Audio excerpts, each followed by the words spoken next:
Alas, we have woken up from our winter hibernation with a little bit of a work sprinkle. I just been so busy, Luke. Just working at 610, and this winter storm come around. I'm spending the night at the radio station so I can work and a lot of other things. But man, I'm actually pretty happy to get back right into doing this a bit more consistently. We've been kind of letting the people down a little bit. I'm not gonna lie. We have been, but I will say, Colin, the Houston area, Austin didn't get hit much with the snow. We just got really cold temperatures. Y'all got hit with some snow down there. Yeah, we did. Yeah, and luckily though, it's not as bad as it was a few years ago. That a few years ago was very bad, but The ice storm. yeah, that was crazy. But I'm glad it passed. It's gonna be a night. A reasonable cold temperature. I mean, I had but I made sure I had my fair share of fun in the snow because we don't know when we're gonna get this ever again. Maybe this was a once in a lifetime thing. But I'm glad. I hope everyone had a safe winter storm time, I guess. But you know what this is. This is Sam Houston Sports Talk, your home for all the Bearcat talk. That's Luke Scott, Colin Neal. Let's go ahead and just dive straight into it. I mean, the topic, Luke, that is very fresh right now is what happened last night inside Johnson Coliseum. Sam Houston men's basketball against Middle Tennessee. Um, I was there at the game, and I gotta say, that was a fantastic game. That was a very good game. That was fun. That is a classic. I don't care that Sam Houston lost. That in this kind of point of view that I'm trying to point out right now, that was a great game. That was fun. It's just the crowd was awesome. They got into it. I heard a BS chant at some point because they were not happy with the officials, and we'll get into that, of course. But yeah, look, I gotta say that was a nice, fun game to be around. And as an alum that has attended quite a many of games, that was one of the best crowds I've seen at Bernard G. Johnson Coliseum. Yeah, you look all over social media and when you're watching the game, and you can see the student section, really pack out and did a good job. Just unfortunate that the team couldn't come out on top, but you look at that last stretch of events. I mean, Sam Houston, falling a bit behind there in the second quarter and or in second half, excuse me, and then found a way to come back and got a stop and got a great look going to the rim. And I know it was discussion if it was a foul or not. If you want me to be completely honest, Colin, I didn't see a foul, but in that scenario, Lamar Wilkerson did exactly what he was supposed to do, and take it to the rack. Time was of the essence there, and maybe you could say you could throw it back to the trail man, but if you give it to him, um, I don't know if there's enough time on the clock for that. So, really good game. Um, Against Middle Tennessee, who's been a very good opponent. I mean, they're 5-1 in conference now, or I guess 6-1 now. Um, They're 5-1. You were right the first time. Great game, 5-1. It was a great game. It was just we just couldn't stop one guy. We just couldn't stop the one guy. That was it. That Justin Porter kid, my goodness, is he that might be Conference USA Player of the Year right there. That dude went 8 of 12 from downtown, Luke. 8 of 12, 10-16 shooting overall. And that Mustafa guy that they have over there, he's only 6'9", but dude can rebound like a beast. 16 points as well, 9 rebounds on his end. Cameron Weston. I think we did. That was a guy that I was concerned about going to the game. I mean, he had 11, but we held him pretty well on the shooting end. He just went 5 of 6 on the free throw line. But man, Luke, we were talking about how it can't be just Lamar every single night. But Yeah. tonight, well, not tonight, last night was one of those nights where it seemed like not just two guys stepped up, but more than two guys. I mean, of course, you had Lamar. It seems like it happens every night. 20 points with 3 rebounds. But Marcus Boykman, in my opinion, was the best player on that floor for Sam Houston. 22 points, 6 rebounds, 8 assists. He went 2 of 3 from beyond the arc. I kind of want him to start shooting a little bit more from the arc if he gets a great look. Of course, I think he has a sneaky good shot. And what fascinates me about Marcus Luke is that he's a lefty, but he dribbles with his right hand so well that sometimes you forget that he's a lefty. Yeah, he's a good ball handler, and he's had to be a guy to step up. With recent guys leaving the program and or being injured, and he really had to make a step up. And you really thought that game was probably our best complete game from up and down the roster. Um, the starters played really well. Yeah, you said Boykin 22 points. Lamar Wilkerson went with 20 as well, and Khalifa Sacco I think had a pretty good game too. Yeah, 12 points, 11 But rebounds. I'll take that every it, night. it yeah, I mean if you could get that production from your starters every night, you're looking in good shape. And I thought Coach Mudge managed the game really well. It just wasn't good enough. It just wasn't good enough, and part of that was I think the bench production, wasn't great. But then again, you're having to rely on guys that coming into the year, you weren't going to be thinking to have to play 10, 15 minutes in the game. And here we are, and it's a good learning experience for these young guys, but it's just tough the way it ended. It really is. You also were without Dorian Finister. Finister has been struggling as of late. He was out as a precaution. He did. I got told that he felt a tweak in practice, so they wanted to be safer than sorry. It seemed like, and so Josiah Hammonds had the start, but he only went 1 of 5 from Uh, three Colin, point land. Colin, if Finister's in that game, do we win? I believe so. But more importantly, Luke, it's just you know what this kind of game makes me miss someone even like a lot more, and that's Damon Nicholas Jr.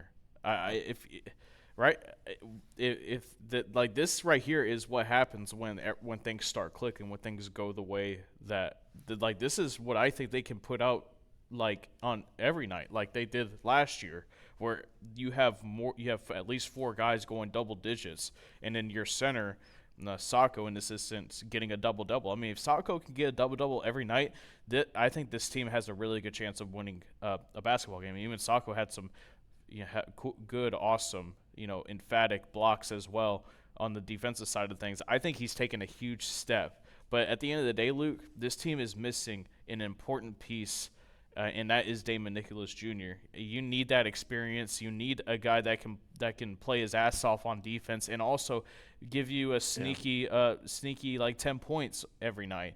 And it just sucks as well when you don't have Kean Scroggins, because you're at this point you're relying on Czech Njai, who's still trying to find his groove because he missed a little over half the year. I don't, but I will say I do like Czech. I think Czech is going to be a really good piece for not just as the season goes down the line, but also in the future. Before I left the Coliseum, the light when all most of the lights were out, and I'm not just saying this because I want to say it, but this actually is the case. He was on the court getting some work in, and you talk about a big who can be physical down low. He also seems like just a fun guy. When the team walks out, it seems like he's always the guy that's smiling. He's the guy that has fun, and he's also a big that he's very confident in the mid range. He can shoot the mid range. He's shot the mid range a couple of times ever since he made his season debut. But at the end of the day, Luke, it's just the depth right now. That's just something that Sam Houston is terribly lacking, unlike last year. And also another thing, I think the guard outside of Marcus Boykin, who other guards can be trusted? Because last year you had the guard combo of Jaden Ray and Marcus Boykin. Right now you don't have that, and that was a Yeah. very big key ingredient last year. Yeah, you're exactly right. You would think maybe Hammonds and maybe Burns off the bench could maybe help with that a bit, but um, it really shows how valuable Jaden Ray was Oh yeah, for the past, few years. Because I mean, he's been kind of the guy to step up, and whether it was off the bench or starting, he started games in his first year with the program, and all the way to the last, right? I mean, he was just all up and down the lineup everywhere.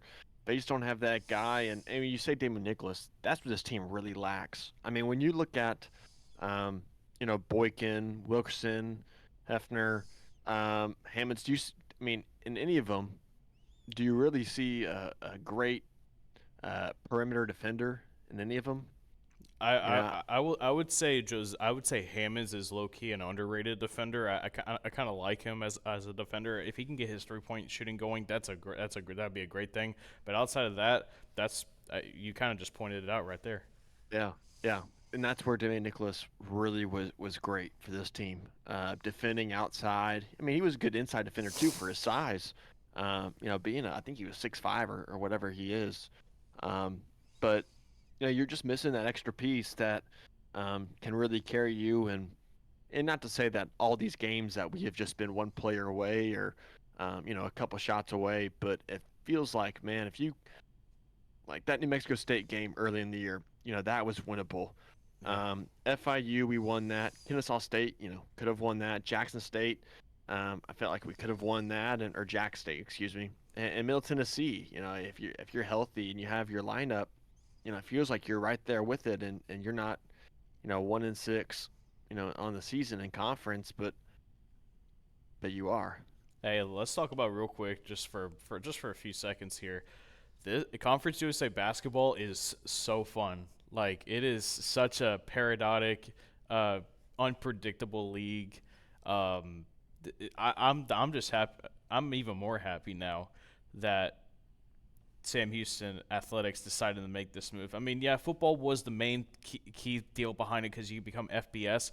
But look at college basketball for Conference USA on the men's side, more specifically for the topic we're on right now. It is so fun to watch.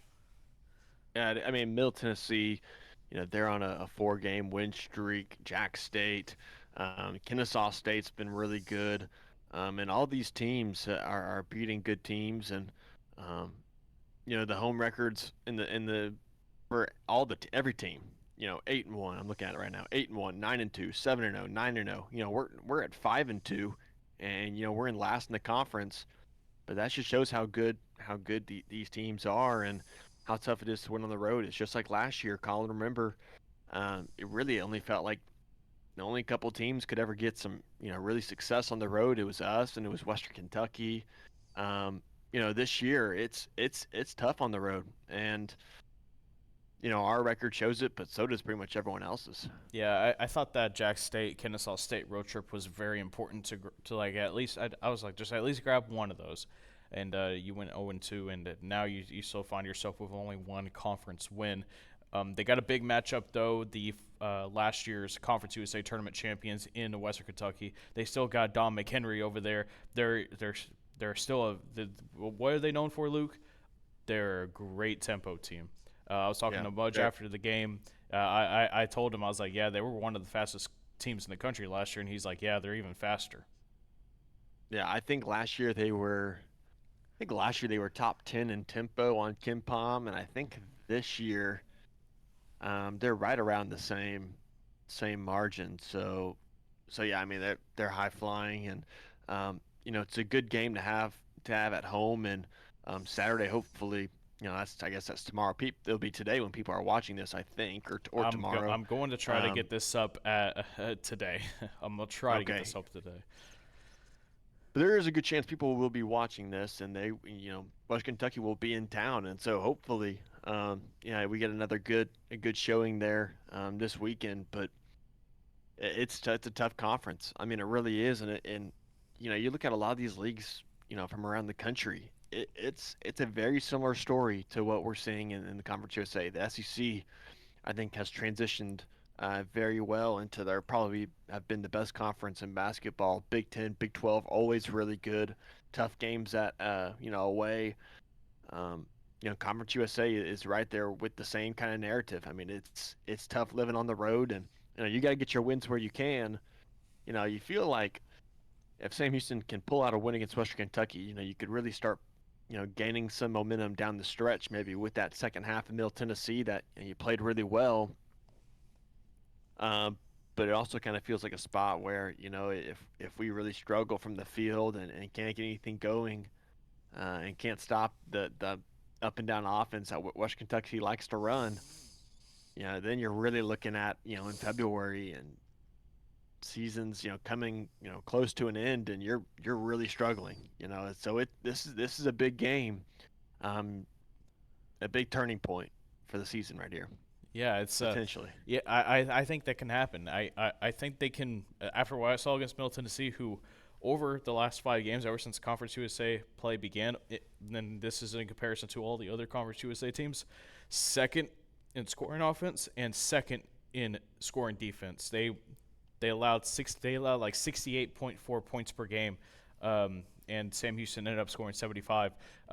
I really thought that Sam Houston had a chance down the line, especially since it was 77-70, Middle Tennessee with 2:04 left, and Sam Houston held them scoreless over those 2 minutes, and so they got it done on the defensive end. Was it a controversial ending? You could say that, but at the end of the day, it's hard. I mean, I've had my fair share of ref controversy for my teams, especially last week with the Texans and the Chiefs. But I ain't going back over there.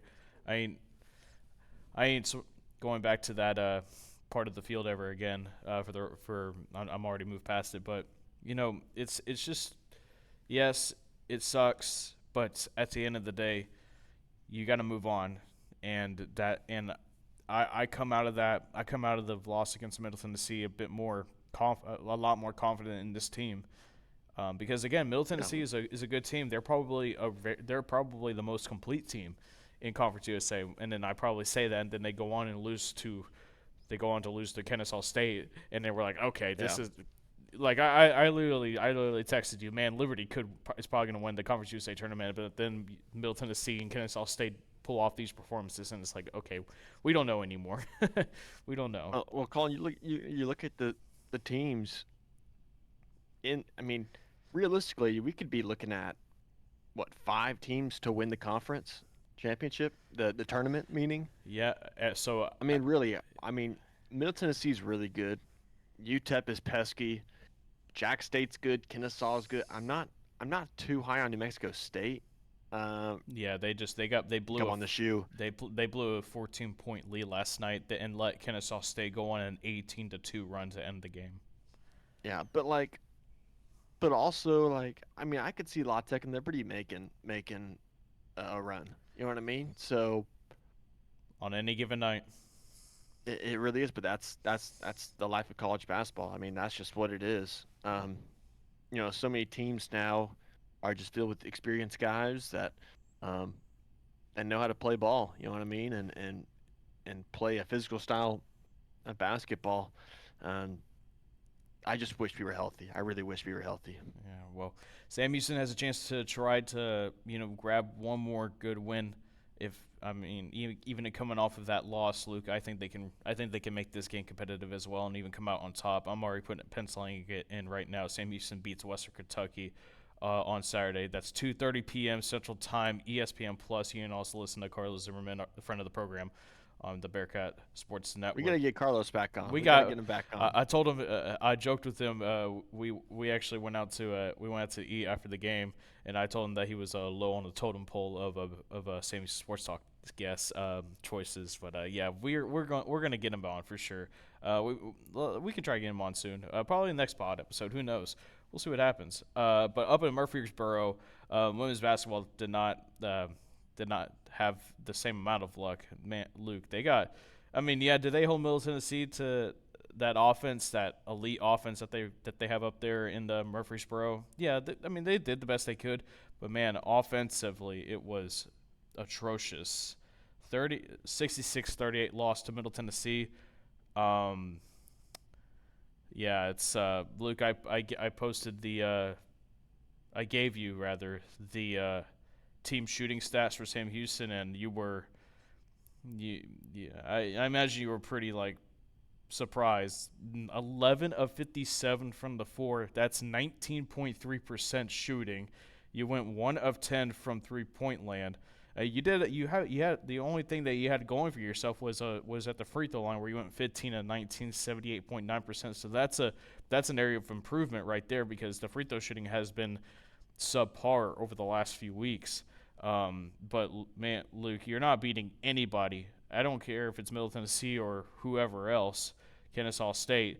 you're not winning when you're shooting like that. I mean, Middle Tennessee is a really great team. They're almost a regular in the NCAA tournament. They're probably going to win the Conference USA tournament again this year. Um, and they have multiple Conference Player of the Year candidates on that Yeah. team as well. But Yeah. yeah, but either way, I was kind of hoping for a better outing on the offensive end. Yeah, I was too.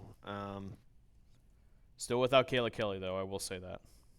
Yeah, and she's your leading scorer, right? She is one of the players that when you need a bucket, that's where you go to. And um, 14 points at halftime is rough, though. I mean, that's not very good. But I, uh, part of it was Middle Tennessee, hitting everything from everywhere. But also, is part of that, Colin? Is that part of Sam Houston not playing the greatest defense? Could you say? I mean, I think they played the best they could, honestly, against Middle Tennessee. I mean, this is a Middle Tennessee team that can go off. It's just offensively, I just think that's just been the biggest issue this year is on the offensive end. Even when you had Kayla Kelly, the offensive end just hasn't been efficient. You can chuck as many shots as you want, Luke, but if you're not shooting at least 45, if you're not shooting at least in the 40s every night, field goal percentage wise, it's going to be tough to win every night. 19% from the field, Colin. That's what we shot. We shot 1 for 12 in the second quarter. That's Yeah, bad. yeah. I mean, I don't want to clown. I do not want to clown. I'm trying not to laugh, but that's just unbelievable.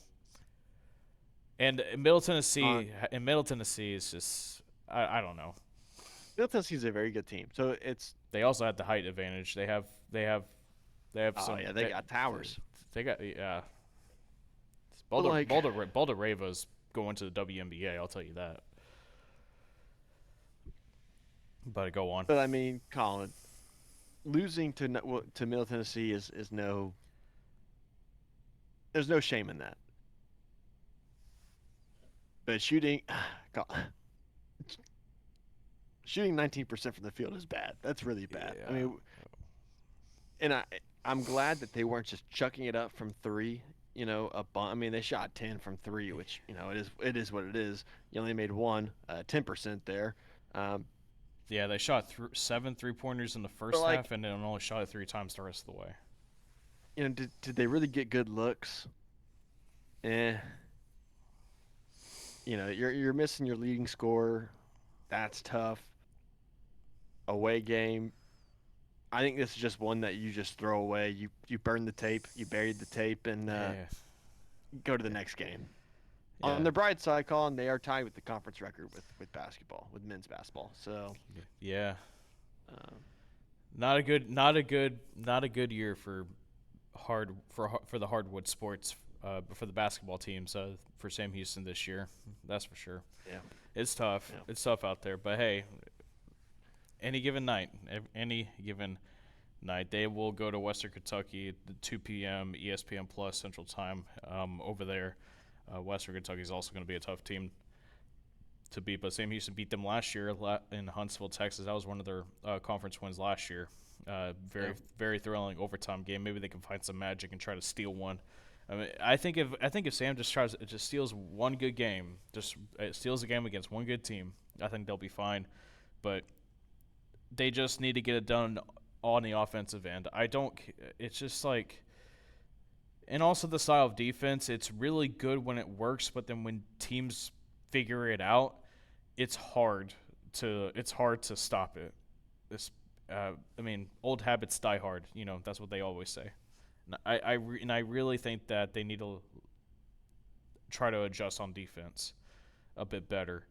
That shooting is the first place to really have to improve. I mean, like you said, 19% that's just bad. You cannot have That's that. awful. But anyway, that's kind of like a lot of that's fresh off the print. Also fresh off the print, Sam Houston softball picked to finish sixth in the previous Conference USA poll for softball. Elia Hebel corner infielder, and Bella Perez, transfer catcher from McNeese, both picked in the all-conference preseason team. I'm actually pretty interested and excited for softball, Luke. I think they could. I think they're building themselves up to have a better year than last year. They were a couple games off from making the conference tournament. I mean, yeah, was the record not pretty? No, it absolutely was not. But I think they have a pretty good shot to have a decent season, especially you know you brought in this transfer catcher in Bella Perez. I think she's going to be a very key factor. I've talked to Volish. I've talked to Volish a couple times, and he seems pretty excited about Perez. Yeah, some good key additions. I've lost a few players to graduation and whatnot, but um, this is a year I think we can do better than last year and improve a little bit. 8-15 in conference last year, and we were 20-30, overall throughout the year. So I think this is a team that can grow a little bit from last year, and there's still some really good games, on the schedule that are going to be tough to overcome. But you feel like this is a team that can definitely make a push towards the end of the year and get into that conference tournament. And we all know baseball and softball. It is who's hot at the right time. If you can get hot at the right time, we'll see where it takes us. But I'm fairly optimistic for softball coming up. Yeah, I think I am too, especially since you kept the pitching staff with some young arms like with Amy Apke and Abigail Young. I think it's going to be pretty exciting. The Yeah. pitching is going to be the main thing I'm going to be looking out for, and also on the offensive end. I think that I'm hoping that the offensive end can be a bit better.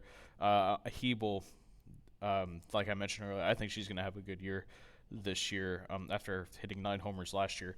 Um, Yeah. to And end, well, and remember last year, with both Abke and Abigail Young, I mean, you were relying on freshmen, right, really to pitch in big spots, and that's tough for them to come in at that point. So I feel like getting another year, and them in a complete off season, I think it will do them really well. Yeah, I want to see if we can try to get Valish on for an interview. I would like to learn more about this softball team for 2025. We'll see. I'll hit up my contacts up at Sammy's athletics department. And Luke, I want to give him. I want to kind of say real quick. Get a great shout out to Cody Stark and Ben Reichert up in Sam Houston Athletics. They've really treated us well this year. Especially in our first season of covering for Sam Houston Sports Talk.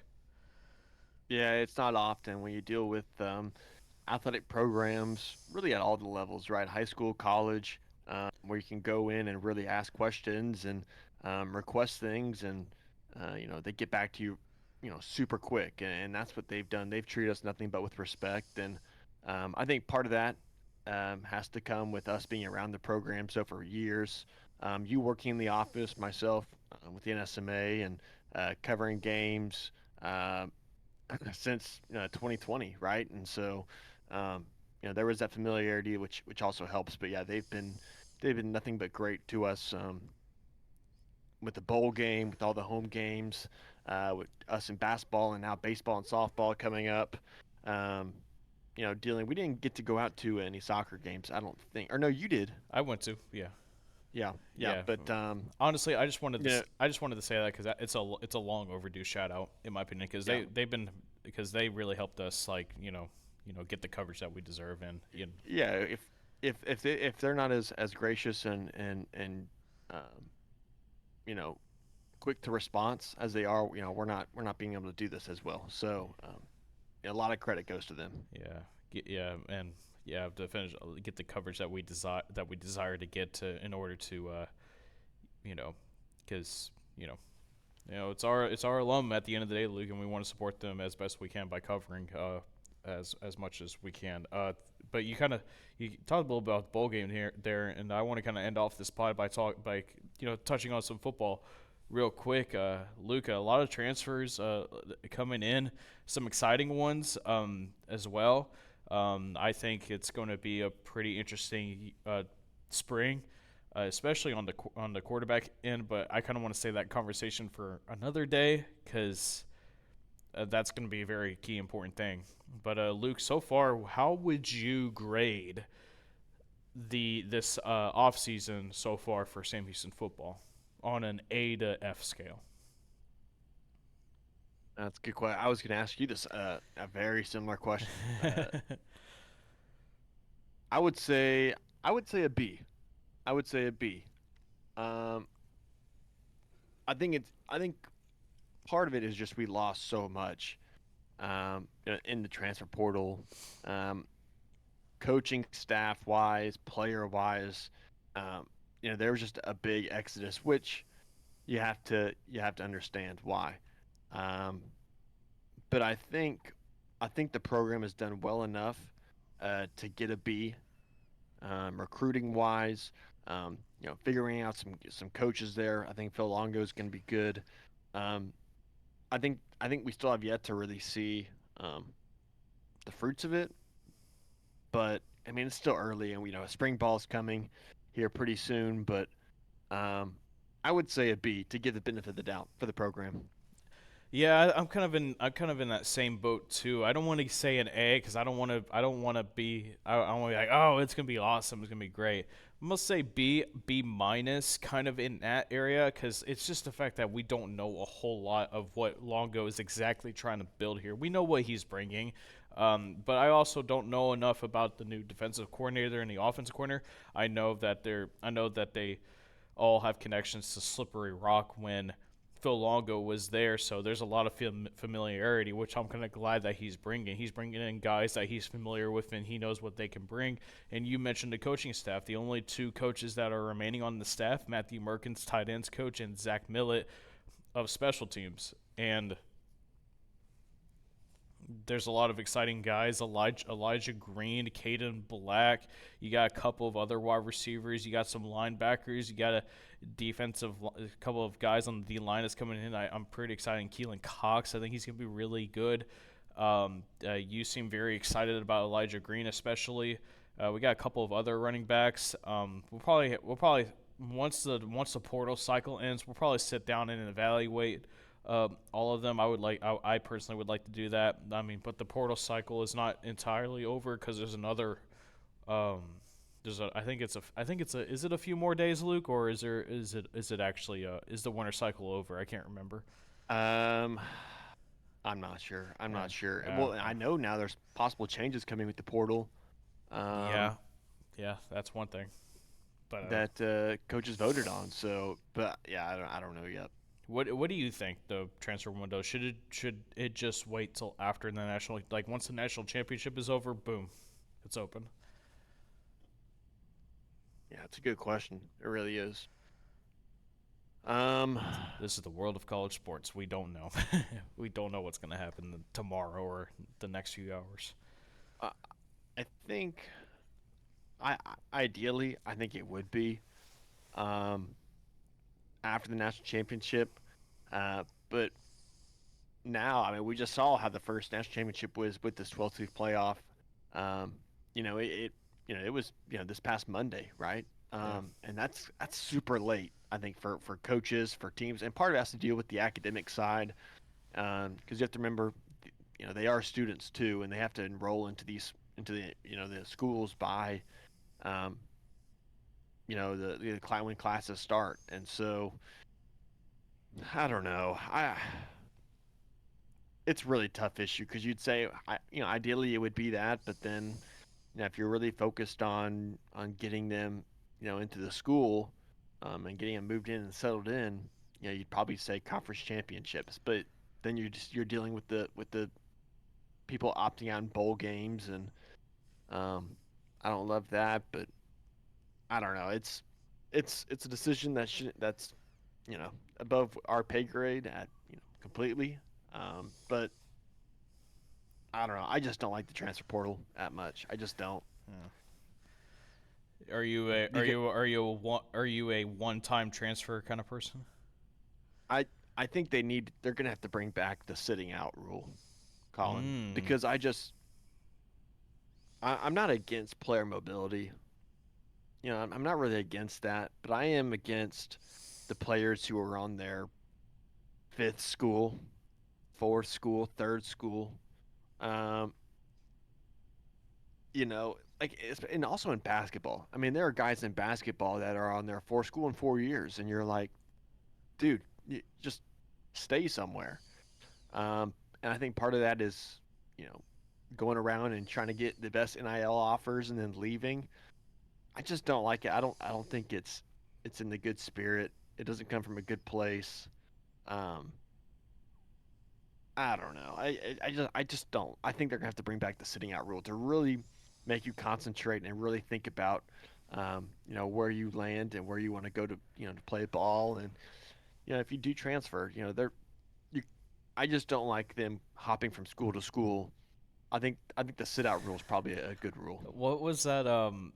I don't know, remember the player's name, but there was that picture of the player with like it was him like transferring to like somewheres, and it's like he has a Georgia tattoo because he was initially at Georgia, and it's his profile pic is him in like another school, and it's him committing to Penn State. I'm like, what? Yeah. I'm like, oh my, that's crazy. And then there was this other thing where this guy was at he was at Penn State at the beginning of his career, went to another power school, and then he's back at Penn State. I'm like, Well, I there was a forgot. college basketball player the other night. Um, he was at Iowa State twice. He started at Iowa State, then transferred somewhere, then went back to Iowa State, and now he is at Missouri. He's at Missouri now. We were watching Texas and Missouri play basketball the other night. We were like, what the heck? I mean, the dude is in 4 years he's in at three schools, and he went back to one. It was like, what the heck? But like, I'll call him out right now. Like Luke Eggehart, right, for us, offensive lineman, Arizona, Colorado, Iowa Western Community College, and now he's at Sam.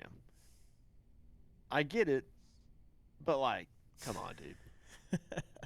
well, I mean, I don't think he's gonna appreciate that.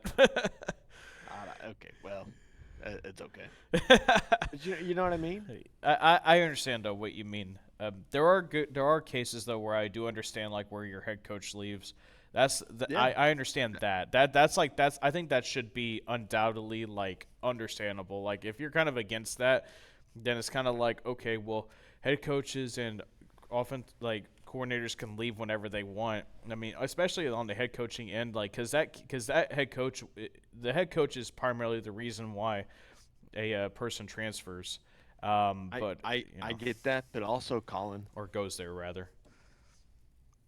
a lot of times when coaches are thinking about leaving, it's not like a instant over a few months and they're gone. I mean, it's in the rumor mill for years. As a player, you feel like you have to kind of look into that. But also at the same time, coaches probably aren't as transparent as they are with their players, saying, "Oh yeah, I'm ready to be here for the next 5 years or whatever. Like I'm here with you." And then a year later they're out. The coach leaves for another job. You know, I, why would the player stay? You know what I mean? If they really like it, but or if they don't really like it, it's an insolvable problem, and I think the best way to do it is just to bring back that year of sitting out. I think. Hmm. We'll see what happens because, like I said earlier, we don't know what's going to happen tomorrow. But I'm We also don't know what's going to I'm happen also tomorrow. against the targeting rule of them having to sit out for the rest of the game or the next game. Half the next game. I'm Yeah. against that rule. Okay. I think it's the dumbest thing. I think it's just a penalty. Yeah. I actually agree with that. That's actually yeah, that makes sense. Well, anyway, we are running against it. I have to get ready for adulting, also known as a job. So a job. So, but Luca, I'm kind of glad to get back right into it, and hopefully we can get another one out after both men's and women's basketball play their games against Western Kentucky, and hopefully we're talking redemption arcs for both those teams, especially after tough losses. Yeah, and hey, softball and baseball season are Yeah, right around the corner too. yeah. So it's fixing to get really busy around here. But we're Cross, ready. We're ready to get going. crossover season is the best, as they always say. Just kidding. For some it's pretty fun, but for others it's not. So we'll see what happens. But that'll do it for us here at ABC Sports Talk. Luke Scott, I'm calling Neil, And as always, eat 'em up, cats. And if you're not doing anything Saturday, go to Johnson Coliseum, support your men's team. They are playing against a very tough opponent, and hopefully we can get a bigger crowd than Thursday. Because if that crowd on Thursday is as loud as I heard it go, just imagine that place what just has you know a couple more hundred people, maybe even because official attendance on the thing was 987. Just imagine what it can be like when there's like 2,000 people, 3,000, or Luke. I'm hoping one day we see a packed Johnson Coliseum because that son of a gun will be loud and tough for opponents to play no matter who comes in. But we'll see what happens. But as always, my friends, eat 'em up, cats. Eat 'em up, cats.